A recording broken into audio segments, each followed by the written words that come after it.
নিজের কথাটুকু শেষ করে পুলিশটা সেখান থেকে প্রস্থান করে। উক্ত মানুষদের উপস্থিতিতে তার এখানে থাকার অনুমতি নেই, একান্ত কথা আছে বোধহয়। তবে তিনি খানিকটা অবাকও।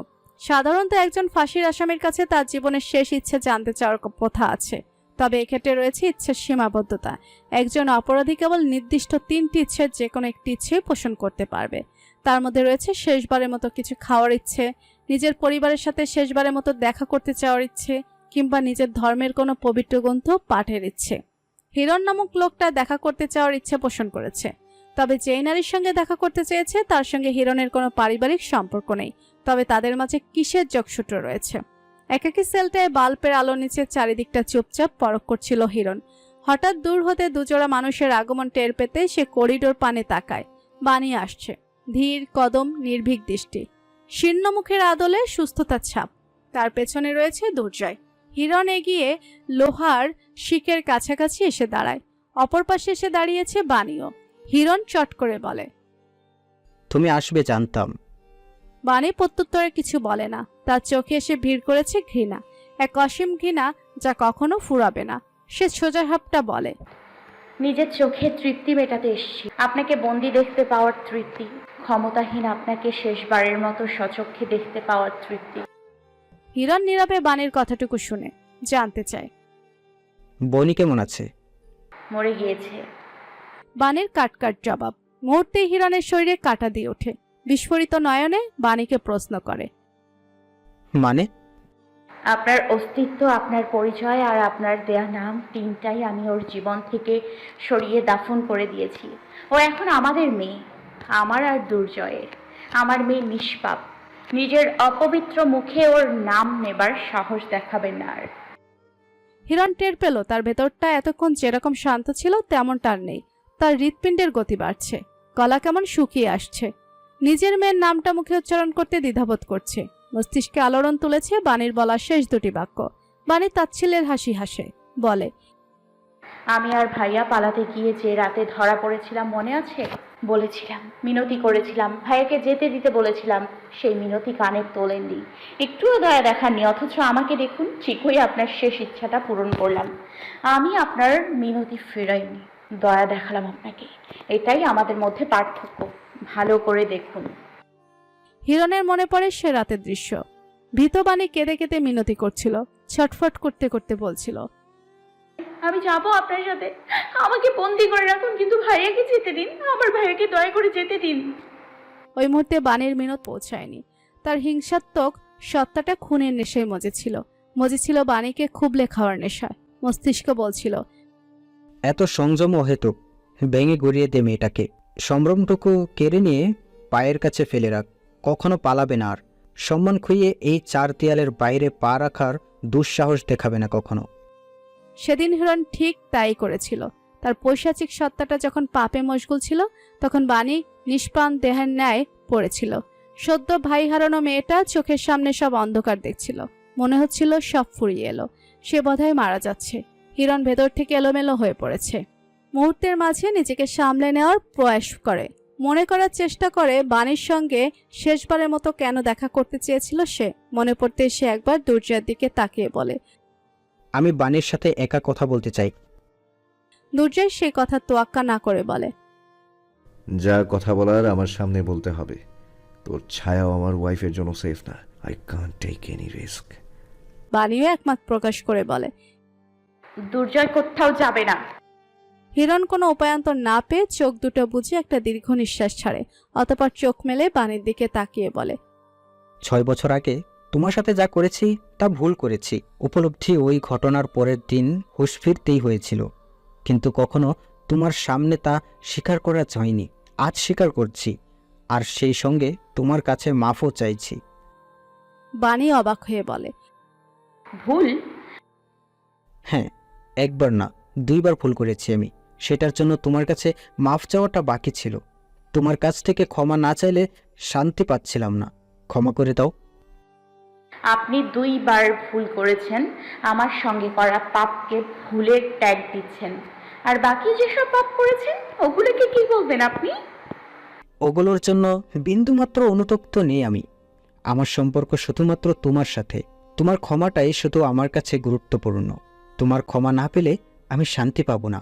মাফ করে দাও আমাকে বানি, হাত জোর করে মাফ চাইছি। কথাটা বলতে বলতে হিরণ দুহাত জোর করে ধরে।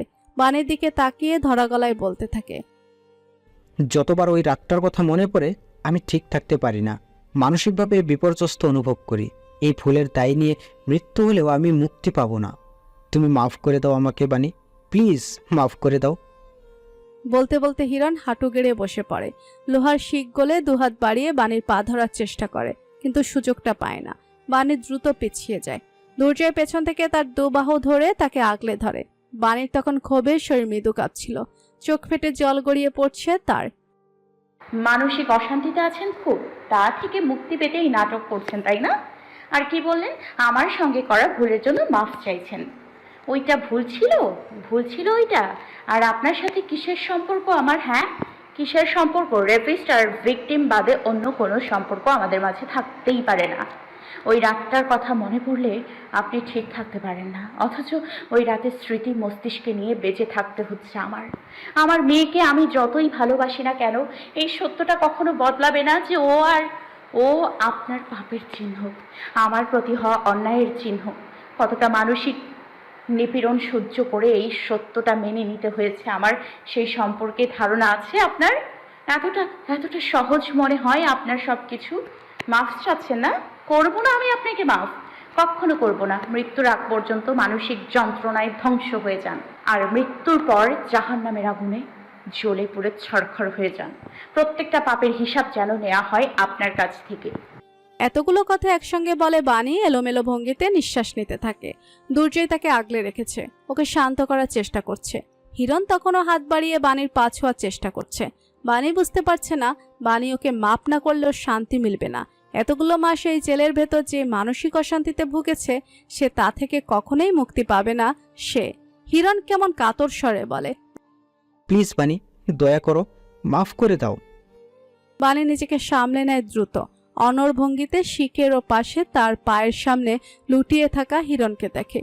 কিছুক্ষণ পরে বিষণ্ণ চোখে চেয়ে বলে ওঠে, আমি প্রতিদিন দোয়া করি জানেন, আল্লাহ যেন আপনার প্রতিটা পাপের হিসাব শুধুমাত্র আপনার থেকেই নেয়। আপনার পাপের ভার যেন কখনো আমার নিষ্পাপ মেয়েটার বইতে না হয়। কত মানুষের সঙ্গে অন্যায় করেছেন, বদদোয়া খুব ভয়ঙ্কর হয় জানেন। যাদের সঙ্গে অন্যায় করেছেন তাদের বদদোয়া বা দীর্ঘশ্বাস যেন কখনো আপনাকে ডিঙিয়ে আমার মেয়েকে না ছুতে পারে। বাণীর কথা হিরণের বুকে গিয়ে বিধে। বদদোয়া, এসব কি আদৌ সত্যি হয়? কে জানে, বন্যিকে কি তার পাপের ভার বইতে হতে পারে? ভাবনাটা হিরণকে দুর্বল করে দেয় কেমন। মানসিক অশান্তির ভার যেন খুব বেশি ভারী হয়ে গিয়েছে। কান্নায় আশ্রে পড়ে সে, আকুতি জানায়, আমার কোনো পাপের ফল বহনি ভোগ করবে না, তুমি শুধু আমাকে মাফ করে দাও। এতগুলো মাস ধরে তোমার থেকে ক্ষমা চাওয়ার অপেক্ষায় দিনগুলো গুনছিলাম আমি। এই অশান্তি থেকে আমাকে মুক্তি দাও বানি। মৃত্যুর আগে একটা রাত অন্তত আমি শান্তিতে ঘুমাতে চাই। তোমার চিৎকারগুলো রাতে আমাকে ঘুমাতে দিচ্ছে না, তোমার কান্নার শো শুনতে পাই আমি। লোকে বলে ক্ষমা করা মহৎ গুণ, বাণী মহৎ নয়। সে ক্ষমা করে না হিরণকে। কিছু পাপের ক্ষমা হয় না। আর যদি ক্ষমাটা কেবল মানসিক শান্তি লাভের উদ্দেশ্যে চাওয়া হয়, তাহলে আরও আগে না। বাণী সাবলীল গলায় বলে, আপনার ক্ষমা চাওয়াতে কিছুই বদলাবে না। আমার জীবনের 7টা বছর, আমার ভাই আর আমার সম্মান কোনোটাই আর ফিরে আসবে না। নিজের মৃত্যুর আগ মুহূর্তে পৌঁছেও আপনাকে ক্ষমা করব না আমি। কথাটা বলেই বাণী 1-2 পা করে পিছিয়ে গিয়ে উল্টো ঘুরে সেখান থেকে প্রস্থানের জন্য পা বাড়ায়। পেছন থেকে হিরণের ভয়ঙ্কর চিৎকারের শব্দ শোনা যাচ্ছে, আকুতি ভরা সেই চিৎকার।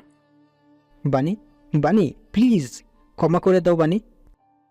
দুর্জয় ঘাড় ঘুরিয়ে একবার বাণীকে দেখে, যে ইতিমধ্যে প্রায় দৃষ্টিসীমার বাহিরে চলে গিয়েছে।